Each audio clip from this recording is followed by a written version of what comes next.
Bonjour à tous, je suis Francesca Luciano et je vous souhaite la bienvenue dans Il Granello. Dans ce podcast, j'invite les gens qui m'inspirent le plus pour qu'ils partagent leurs histoires, projets et réussites. Ma conviction? Que chaque rencontre dans la vie est comme un grain de sel, un granello, qui nous enrichit et qui nous définit. Aujourd'hui, je suis ravie de vous présenter ma conversation avec Claudine Monteil, historienne, diplomate et militante pour les droits des femmes depuis plus de 50 ans. Plongée dans le tourbillon du mouvement féministe naissant, elle a eu la chance de se battre aux côtés de Simone de Beauvoir et Gisèle Halimi, de participer aux manifestations et opérations sous l'IVG, en devenant en 1971 la plus jeune signataire du Manifeste des 343 en faveur de l'avortement libre, document qui a changé radicalement la condition des femmes en France. Avec Claudine, nous avons parlé de son adolescence hors norme, vécue entre 3 continents, de sa relation amicale avec l'une des plus grandes icônes de tous les temps, de sa perspective unique sur l'évolution des droits des femmes, et même d'écoféminisme. Car oui, écologie et féminisme ont bien de points en commun. Ça va sans dire, elle est pour moi une grande source d'admiration et d'inspiration, et par ailleurs, elle est aussi autrice de multiples livres, dont un traduit en italien, Les Sorelle Beauvoir, les Sœurs Beauvoir, que je vous conseille vivement. Comment j'ai connu Claudine? Grâce à Feminist in the City, mouvement de sororité intergénérationnelle dont elle est marraine depuis 2019. Bref, beaucoup d'engagement, des faits marquants. Je vous laisse découvrir son parcours et si vous aimez bien l'épisode, n'hésitez pas à mettre un petit like sur les plateformes du podcast ou sur la page Instagram Il Granello Podcast. Bonne écoute! Bonjour Claudine. Bonjour Francesca. Merci beaucoup pour votre temps et pour participer à mon podcast. C'est vraiment un honneur. Pour commencer, pouvez-vous vous présenter en quelques mots? Alors, je m'appelle Claudine Monteil. Je suis une ancienne diplomate. Je dis ancienne parce que je n'ai plus 20 ans. Je suis une ancienne diplomate, présidente de Femmes Monde, autrice d'une dizaine d'ouvrages, de livres qui sont traduits dans plusieurs langues. Tous des ouvrages plus ou moins féministes, très féministes, et parce que à l'âge de 20 ans, je me suis engagée en 1970 dans le mouvement de libération des femmes en France, qui venait tout juste d'être créé. Et à l'âge de 20 ans, j'ai eu la chance de devenir une des meilleures amies de Simone de Beauvoir.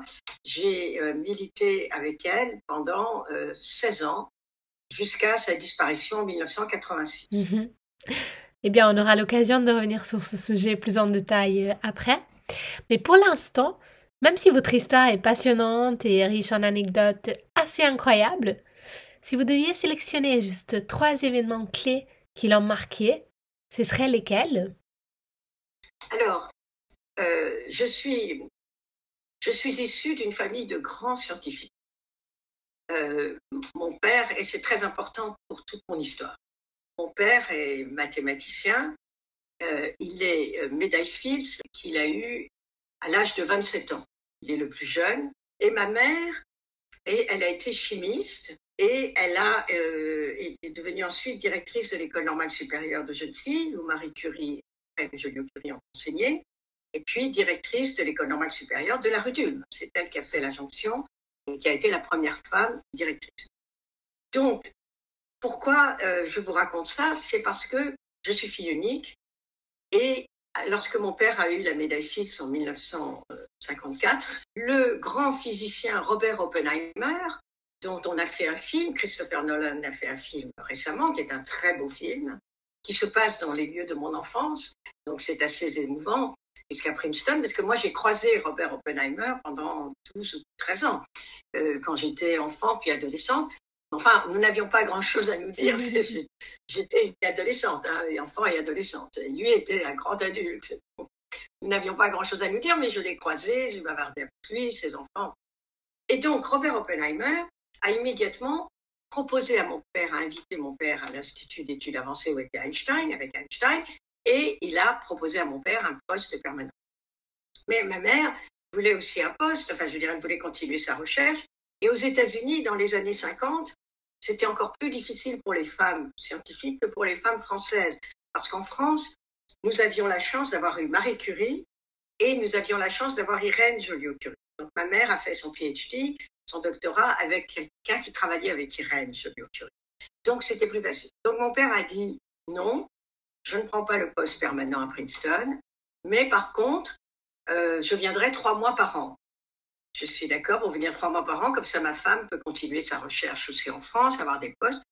Donc vous me demandez des événements marquants, je vais vous en donner un à Princeton et un avec la Russie, parce que ça fait partie vraiment de mon histoire. Alors le premier avec Princeton, donc Oppenheimer, je suis enfant et je vais 3 mois dans l'année à l'école américaine. Je vais à l'école publique de tous les enfants américains. Et là, eh bien, il faut vous dire que on est dans les années 55-60. Donc, les jeunes filles sont habillées en jupe, impeccable et tout ça. Et en réalité, il y avait une petite fille noire dans ma classe, afro-américaine. Et j'étais donc la seule enfant blanche à lui parler. Et une fois, nous avons été, on était à la cantine, et moi, j'aime pas les boulettes de viande. J'avais 10 ans. Hein. Cette histoire est arrivée, j'avais 10 ans. Je n'aime pas les boulettes de viande, mais il y avait des spaghettis. Et donc, je lui ai dit, si tu veux, on fait un échange, tu me donnes un peu de tes spaghettis, je te donne mes boulettes de viande. Elle était d'un milieu pauvre, hein, défavorisé. Et donc, on échange, je lui donne mes boulettes de viande, et moi, j'ai des spaghettis, je suis ravie. Hein. Et puis, on retourne à la classe.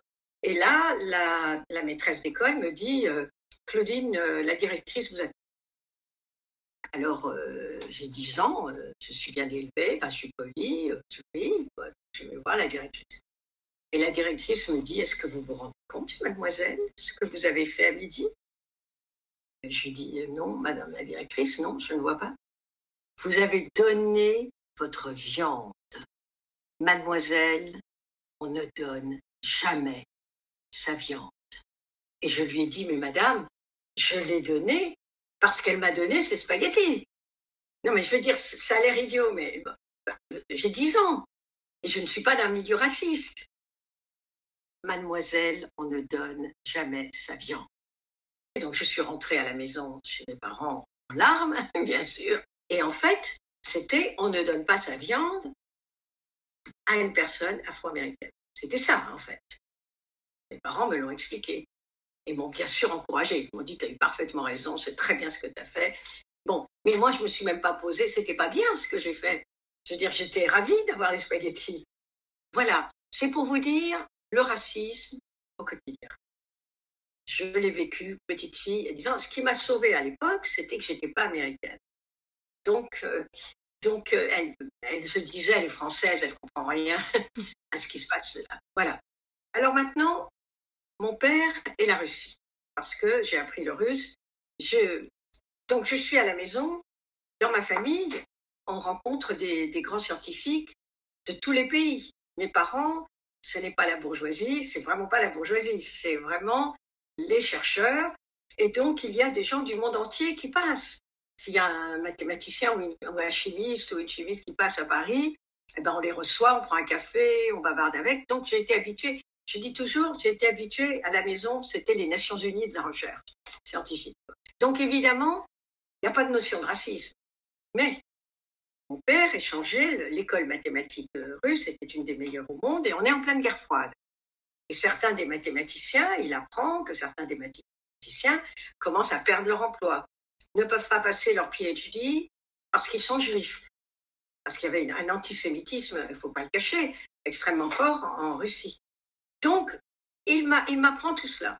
Et moi, j'ai un rêve. Je rêve de faire de la géopolitique, la diplomatie, ça me passionne. Je suis habituée à être entourée de gens du monde entier. Enfin, il ne faut pas exagérer, on n'était pas des milliers, mais je veux dire des gens de différents continents. Et là, mon rêve à l'époque, c'est de passer le mur de Berlin, c'est de découvrir ce qui se passe dans les pays communistes, parce que c'est l'ailleurs. Et je sais que je veux comprendre. Donc, pour comprendre, il faut apprendre le russe. Il faut apprendre la langue russe. Et comme c'était sous le général de Gaulle, qui avait ouvert un peu les relations avec la Russie, je prends le russe, la langue russe en deuxième langue. Et mes parents me disent, si tu prends la langue russe en deuxième langue, tu iras chaque été apprendre le russe, la culture russe en Russie. Et c'est ainsi que je me suis retrouvée avec des, des mathématiciens russes qui me racontaient l'oppression dont ils faisaient l'objet aussi. C'est-à-dire que j'ai vu ce que c'était que une dictature. On n'avait pratiquement rien à manger. Je veux dire, quand je rentrais de Russie, j'avais maigri, je restais à moi. J'avais maigri de 3-4 kilos. Alors quand vous êtes adolescente, vous n'êtes déjà pas très grosse, là j'étais pas grosse. Donc vraiment, il restait rien. Enfin, je savais ce que c'était que la misère, la manière dont fonctionnait une dictature, tout ce qui était interdit. Voilà. Donc, j'ai vu des mathématiciens qui ont eu des problèmes et pour eux, les lettres que j'apportais de mon père, qui c'était des lettres mathématiques, hein, c'était pas des lettres pour faire la révolution, mais c'était pour eux un air frais, parce que sinon ils ne les auraient pas reçus. Voilà, donc j'ai senti, et je dirais que mon hostilité aux dictatures, elle vient de là. Et j'ai vu aussi, elle vient de là, et j'ai vu aussi comment les femmes russes, en réalité, étaient opprimées. Et que, sous prétexte de dire qu'elles étaient formidables, même s'il y avait officiellement une égalité entre les hommes et les femmes, dans la réalité, ce n'était pas vrai. C'était des femmes qui faisaient tout, qui n'avaient rien. Ils n'avaient pas de savon, pas de lessive pour laver le linge. Enfin, c'était vraiment très, très dur pour les femmes russes. Voilà. Donc ça, ce sont les deux événements. Et puis le troisième événement, c'est quand même mai 68. C'est-à-dire, c'est la Révolution. Je suis à Nanterre, je suis avec les étudiants. Et nous voulons changer le monde. Tout de suite, nous voulons une libération. Et en réalité, mai 68 et après mai 68 ne va pas marcher par cause du machisme, à cause du machisme des garçons. Et le vrai succès, la vraie réussite de 1968, de la révolution de mai 68, c'est le mouvement de libération des femmes, car nous aussi, nous voulions changer le monde tout de suite, et c'est ce que nous avons fait. Et on vous en remercie. Et donc, refus de racisme, des dictatures et cette volonté très jeune de s'engager vous ont donc amené à connaître et même à devenir très proche de Simone de Beauvoir. Pourriez-vous me raconter votre première rencontre avec elle? La première fois que Simone de Beauvoir a demandé à me voir, parce que je connaissais Jean-Paul Sartre, j'avais milité pour les droits des étudiants avec Jean-Paul Sartre pendant 2 ans auparavant. La première fois qu'on m'a dit Simone de Beauvoir veut te voir, j'ai dit à son âge, elle milite avec nous. Il faut vous dire que j'avais 20 ans et qu'elle en avait 62.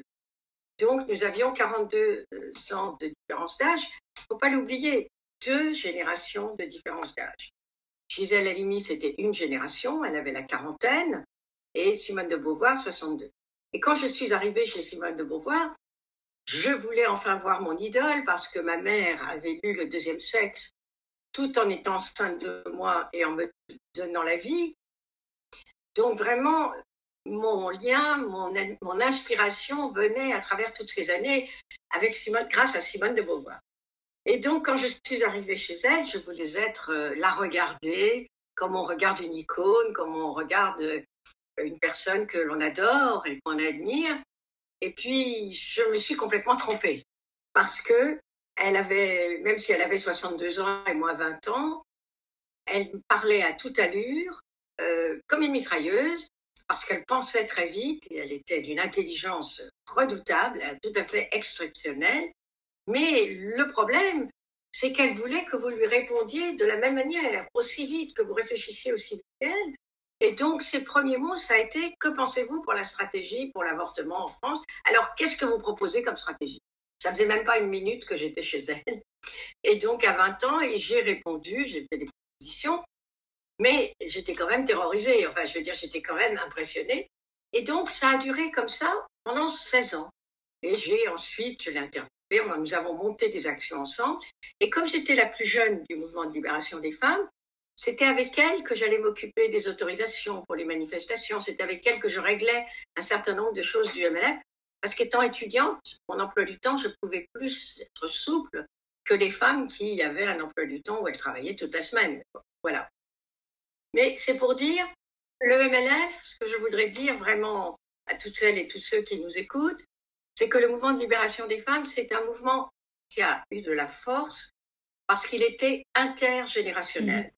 Et du coup, en tant que Benjamine de Simone de Beauvoir, vous avez pu l'observer de près.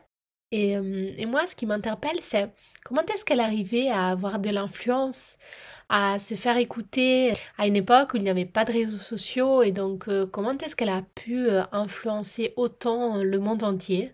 Vous pouvez vraiment le dire, Francesca, elle a influencé le monde entier. Alors, Mhm. elle l'a influencé parce que ses livres parlaient de questions de société et qu'elle était honnête dans ce qu'elle racontait, dans ce qu'elle dénonçait. Je veux dire par là que si les livres de Simone de Beauvoir, si elle a eu une telle influence, c'est parce que des millions d'hommes et de femmes se sont retrouvés dans sa dénonciation des oppressions. En même temps, alors donc le deuxième sexe, qui paraît en 1949, c'est son grand essai sur les femmes, qui est un essai qui critique aussi les femmes. Le deuxième sexe, ça n'est pas les femmes ne sont que des pauvres victimes et les hommes sont des horribles machos. Ils sont des machos, mais c'est pas ça, c'est beaucoup plus subtil. C'est les femmes sont aussi complices en partie de leurs conditions. Donc c'est un livre, eh bien, elle a donné de la force. Ensuite, si vous voulez, chacun de ses livres donne de la force aux gens. Et à l'époque, je suis désolée de le dire, mais à l'époque, on lit beaucoup plus qu'aujourd'hui, puisqu'il n'y a pas les réseaux sociaux. Qu'est-ce que font les gens? Ils lisent. Ils ont souvent, ils ou elles, les femmes également, bien sûr, parce qu'elles lisent énormément aussi. Ils ont des clubs de livres. On prend un livre, on le lit, puis on en parle entre copines. Donc, ça maintient le tissu social. Et ça a lieu dans le monde entier. Et elle a des traductions dans le monde entier. Alors, il ne faut pas oublier, quand elle a des traductions, il y a 50 000 exemplaires qui sont vendus avant même la parution dans la librairie, en librairie. Comment ça? Eh bien, très simplement, quand les gens entendent parler dans les journaux, n'oubliez pas, les journaux jouent un rôle très important à l'époque. On les lit beaucoup plus qu'aujourd'hui.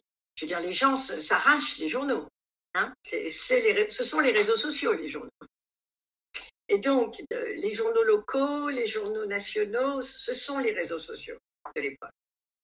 Et quand les journaux disent Simone de Beauvoir, le nouveau livre de Simone de Beauvoir va paraître à Rome ou ailleurs, à Washington ou à New York, telle date, vous avez 50 000 personnes qui réservent à l'avance dans leur librairie le livre. C'est-à-dire, elle est la seule à qui ça arrive à ce moment-là, tellement sa voix est authentique. C'est ça qu'il faut comprendre, c'est qu'elle n'ose pas, enfin, elle ose au contraire, pardon, elle ose vraiment exprimer sa colère sur la manière dont on opprime les gens, mais aussi son enthousiasme. Et après avoir publié Le deuxième sexe, elle va publier plusieurs recueils de ses mémoires. Et donc ça joue et tous les journaux en parlent. Et elle accepte de donner des interviews dans les journaux étrangers. Elle a un sens de la communication. Son sens de la communication, c'est donner des interviews, ne pas, enfin je veux dire poser les questions et aussi se remettre en question. C'est-à-dire dans chaque livre, elle dit je n'ai pas assez dit ceci, je n'ai pas assez dit cela dans mon livre précédent. Il y a une honnêteté intellectuelle.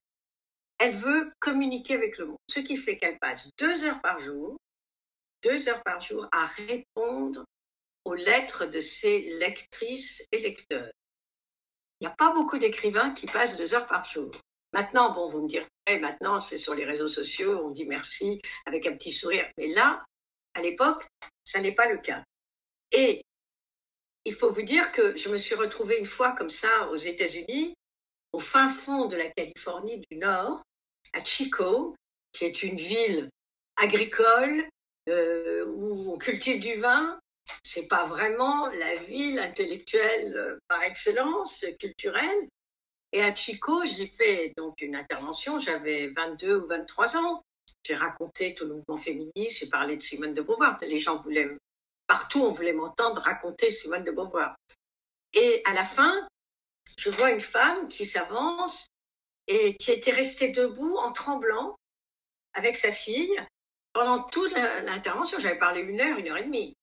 Et là, elle s'approche de moi et elle me dit le deuxième sexe a changé la vie, la lecture du deuxième sexe, et elle fond en larmes, et elle sort comme ça, de sa veste, un paquet de lettres que Simone de Beauvoir lui avait écrites. Parce que Simone de Beauvoir avait un grand respect pour ses lecteurs et lectrices. Elle passait donc 2 heures par jour à remercier. Voilà, donc c'est pour vous dire que c'était parce qu'aussi elle a abordé des questions de société. On est dans une société de l'après-Deuxième Guerre mondiale et il y a une nouvelle jeunesse et toute cette jeunesse aspire à la liberté et à ce qu'on ne lui parle plus du nazisme, du fascisme. Cette jeunesse, c'est la mienne, enfin je veux dire, mais même celles qui sont un peu plus vieux, ils veulent lutter et il va y avoir aussi au même moment, ce qui a beaucoup plu également, qui a beaucoup touché, c'est qu'avec Jean-Paul Sartre, ils ont lutté contre le colonialisme, ils ont lutté pour la décolonisation, ils ont lutté pendant des années pour la guerre d'Algérie, pour que l'Algérie soit indépendante, contrairement aux militaires français. Et donc, l'appartement de Sartre a eu une bombe, tout a explosé. Et oui, Simone de Beauvoir avait des menaces de mort, il voulait mettre des bombes. Simone de Beauvoir et Jean-Paul Sartre, entre 1960 et 1962, ils vont vivre cachés dans Paris. Ils changent d'appartement, ils vont chez des amis, 2 ans, parce qu'ils défendaient la décolonisation et l'indépendance des colonies françaises. C'est ça, Simone de Beauvoir et Jean-Paul Sartre. Donc, si vous voulez, pour le monde entier, c'était des êtres généreux, justes, qui luttaient pour plus de justice. Et vous savez, les mots qui touchent le plus les jeunesses, mais aussi les autres hommes et femmes, c'est liberté et justice. Et ils étaient vraiment, chacun à leur manière, et Simone de Beauvoir, elle a été l'emblème de la liberté et de justice. Et nous, notre mouvement s'appelait Mouvement de libération des femmes. Je vois. Et en effet, ça a été l'emblème de la liberté, mais ça l'est toujours, je dirais. Sauf que maintenant, 40 ans après sa mort, les enjeux de la société ont beaucoup changé, les combats sont pas les mêmes. Donc, à votre sens, quels enseignements de Simone de Beauvoir on peut encore appliquer en 2024? Et sinon, comment devrait évoluer la société pour devenir plus égalitaire? Alors, je vais vous dire d'abord ce que m'a dit quand j'avais 24 ans, c'est-à-dire en 74. Entre 70 et 74, nous menons beaucoup d'actions pour l'avortement. Ça ne s'est pas passé en une journée, ça a été dur, nous avons lutté, nous avons été attaqués, enfin bon, ça a été très difficile. Et puis en 74, il y a un changement de président de la République, Valéry Giscard d'Estaing est élu président de la République, et il désigne une femme qui est Simone Veil, l'ancienne ministre de la Santé, pour présenter un nouveau projet de loi qui libéraliserait l'avortement. Alors, nous avions réussi vraiment plusieurs événements et je vais un matin pour discuter avec elle. Je vais chez elle et j'arrive pleine d'enthousiasme. J'ai 24 ans, ça fait 4 ans qu'on se voit chaque semaine, hein, donc elle me connaît bien. Et j'arrive très enthousiaste et je commence à sauter sur le fauteuil en lui disant « Vous avez vu, Simone, avec tous ces changements, nous avons gagné !» Et là, elle devient vraiment une statue de sel, un peu livide. Et elle me dit « Mais non, Claudine, nous n'avons pas gagné. Nous avons peut-être gagné temporairement, mais il suffira d'une crise politique, économique ou religieuse pour que nos droits soient remis en question. » Et là, elle me parle avec ses 42 ans de différence d'âge, comme une grand-mère parlerait à sa petite fille. Et elle me dit « Claudine, votre vie durant, vous devrez demeurer vigilante. » Alors, pour reprendre ce qui reste de Simone de Beauvoir, vigilance et ne pas faire de compromission. Parce que je pense que les groupes religieux de par le monde, les conservatismes religieux de par le monde, sont très unis, sont très solidaires entre eux, et qu'ils vont continuer à vouloir grignoter les droits. Nos droits, les droits des femmes ne sont jamais acquis. Jamais. Vous-même, Francesca, vous êtes jeune, ne l'oubliez pas. C'est très subtil, on grignote un tout petit peu ceci, puis cela, et un matin on se réveille et les femmes ont perdu les droits. Dites-vous bien que ma génération a vu des photos de femmes afghanes en jupe, allant à l'université, rigolant, jeunes comme vous. Vous voyez comment elles sont? Elles sont enterrées vivantes. J'ai vu les jeunes filles de Téhéran, si heureuses d'aller à l'université, en jupe, etc. Parce que le Shah d'Iran, qui avait des défauts, qui avait bien sûr des défauts, mais enfin le Shah d'Iran avait fait beaucoup pour libérer les femmes iraniennes. Vous voyez ce que c'est devenu. Elles sont fouettées si elles ne mettent pas le voile. Donc, ne croyez pas que ça n'arrivera qu'en Iran et qu'en Afghanistan. Je veux dire par là que les religieux ne lâchent jamais. Ils ont un agenda de plusieurs dizaines d'années et il peut se passer le pire n'importe où. Ne l'oubliez jamais. Tout à fait. Et cela me fait penser à la news récente qu'à la COP 29, qui aura lieu en novembre 2024 en Azerbaïdjan, il n'y aura aucune femme dans le comité d'organisation. Et vos femmes? Oui. C'est scandaleux. Et donc cela m'amène à vous poser une autre question en lien avec ce thème, puisqu'on parle de climat, qui est celui de l'écoféminisme. Ce mouvement qui repose sur l'analogie entre l'exploitation de la nature et l'oppression des femmes, une convergence des luttes des inégalités de genre avec la lutte pour l'environnement. Quelle est votre vision là-dessus? Les femmes sont les premières victimes, c'est elles qui transportent l'eau, c'est elles qui s'occupent des enfants, et elles sont les premières victimes du réchauffement climatique, de devoir se déplacer encore plus loin pour trouver de l'eau, de la nourriture pour les enfants. Et très souvent, ne l'oublions pas, ce sont les garçons qui sont nourris en premier. Dans des familles de millions d'hommes et de femmes de par le monde. Donc il y a ça. Alors je dirais que ça me paraît évident d'être écoféministe. C'est pour moi une évidence. La défense de la planète, c'est fondamental. Simplement, pour autant, le retour à la nature, il faut faire attention à ne pas caricaturer et à ce que ce ne se fasse pas au détriment des femmes. Je veux dire par là que, pour donner un exemple, ce sont les femmes qui ont des règles, ce sont les femmes qui sont enceintes, ce sont les femmes qui accouchent et qui, en général, s'occupent des enfants. Donc, certains instruments, machines à laver, des choses de ce genre, ont véritablement, ça peut choquer, mais libéré les femmes. Parce que je peux vous dire que quand je parlais à des femmes plus âgées, elles me racontaient l'arthrose des mains et les heures seules à laver le linge, les draps, dont les hommes n'avaient rien à faire, qu'ils s'en fichaient complètement. C'était souvent, les femmes travaillaient la nuit pour faire ça, le linge. C'était souvent la nuit, quand les enfants dormaient et quand le mari dormait. En plus de toutes les heures qu'elles avaient faites. Bon. Donc, l'écoféminisme, c'est très important. La défense de l'environnement, c'est très important. Mais il faut qu'elle se fasse avec les femmes. Et je voudrais vous donner deux exemples d'écoféministes. Nous avons eu la féministe française Françoise Daubonne, qui était une copine avec laquelle on a milité, qui a écrit là-dessus, qui avait 50 ans d'avance.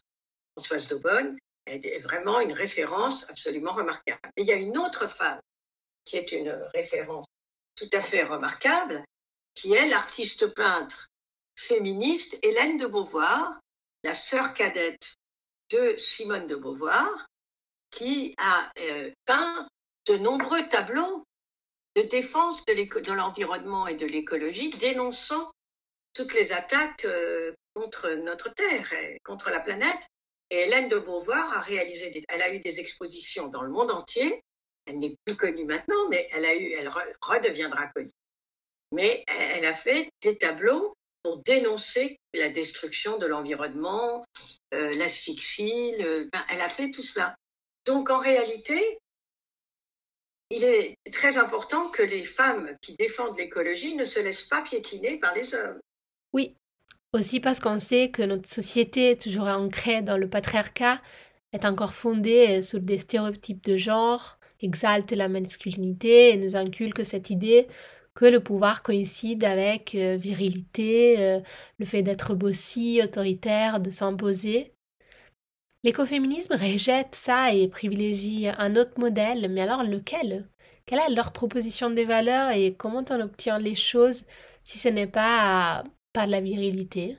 L'empathie, par l'empathie et la solidarité. Le seul problème, c'est que les femmes qui réussissent dans le monde actuel, aussi, etc., les seules femmes qui accèdent à des postes très importants, elles n'ont pas cette empathie, elles sont vraiment dans la caricature. Mais j'ai confiance dans votre génération.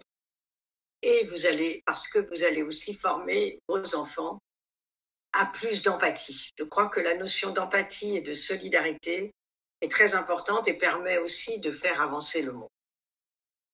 Simplement, vous vous retrouvez effectivement avec certaines femmes qui sont complices du mode de fonctionnement en vent parce qu'elles ne pensent qu'à leurs intérêts et elles utilisent cela dans leurs intérêts. Mais à vous de faire une force, de réaliser une force, et je crois que dans les mouvements écologistes, il faut créer des groupes de femmes pour ne pas vous laisser les utiliser comme des lobbies.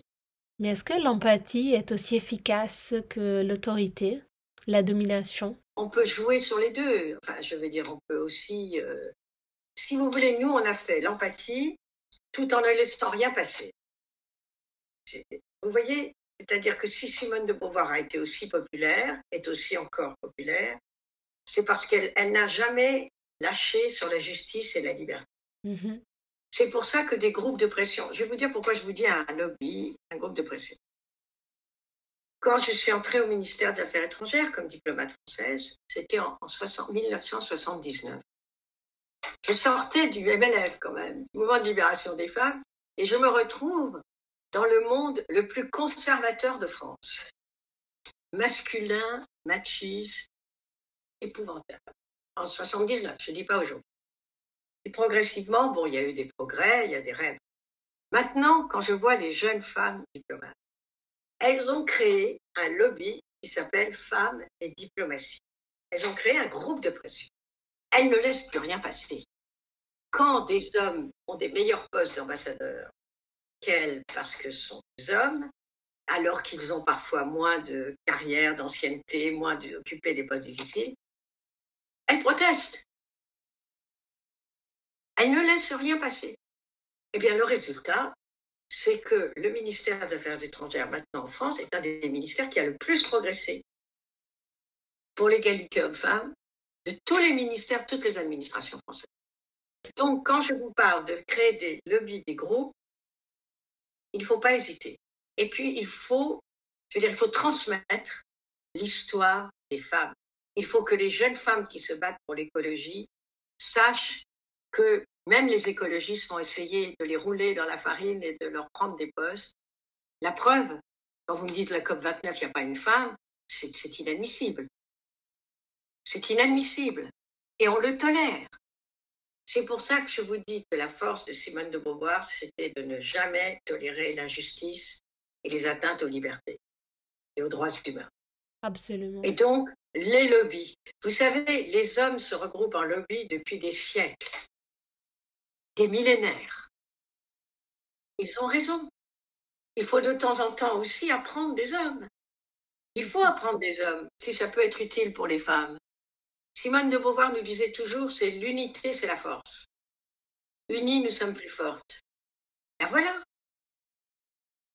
Donc, trouvez des biais, trouvez d'autres femmes unies, retrouvez-vous entre copines. Il ne s'agit pas de faire quelque chose de sérieux, de sentencieux. Il s'agit de se retrouver entre copines, de prendre un café. Moi, j'étais étudiante, je mangeais des sandwichs. Donc, bon, il n'empêche que nous avons changé la condition des femmes en France. On n'avait pas de parti, on n'avait pas d'argent, on avait notre tête, notre imagination et nous avions Simone de Beauvoir. Bah, c'est déjà pas mal. Pour ma part, je pense qu'il faut non seulement s'inspirer des hommes, mais aussi ne pas les dénigrer ou ni victimiser les femmes, mais plutôt avoir un projet de partage et d'équité finalement. En tout cas, merci pour ces conseils. Et maintenant, pour en collecter d'autres encore plus concrets, je vais vous poser les questions granulo auxquelles il faut répondre en un mot sans trop penser. Oui. Alors, une action quotidienne, Écrire. un hôtel, Alors, le salon de thé du Ritz, un café, la Pancake House de Princeton.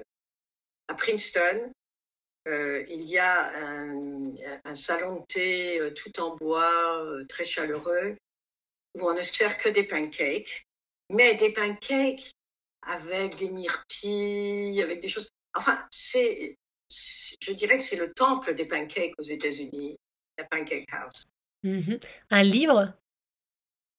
La force de l'âge et la force des choses. Je dirais les 2 livres de Simone de Beauvoir, parce que je me suis dit, je veux avoir une vie passionnante comme elle. Parce que c'est l'histoire de sa vie, de ses combats, de ses écrits. Et pour l'époque, elle avait une vie très originale par rapport à beaucoup de gens.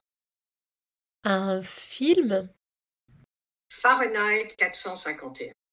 C'est un chef-d'œuvre parce que ça montre le monde de l'image qui arrive et comment on en arrive à brûler.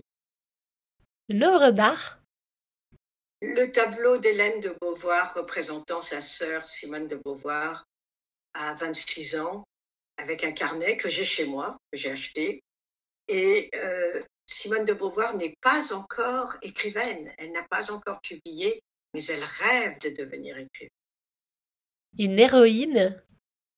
Irène Joliot-Curie, la fille aînée de Marie Curie, prix Nobel de chimie, parce qu'elle est la première femme française au gouvernement. Elle s'est battue pendant les années 1930 jusqu'à sa mort après la guerre pour les droits des femmes. Elle a tout fait. Et elle est un peu oubliée parce qu'on pense surtout à sa mère, Marie Curie. Et pour conclure, un motto. Le féminisme, c'est dévorer la vie. Je veux que vous, féministes, vous profitiez de la vie. Car nous, au MLF, au Mouvement de Libération des Femmes, on s'est beaucoup amusés. On allait danser la nuit. On n'a pas beaucoup dormi pendant 4-5 ans. Et alors je note et je vais suivre ce conseil à la lettre, promis. Un grand merci Claudine pour vos perles de sagesse et pour votre témoignage très important. Bon, ben, merci beaucoup. À bientôt.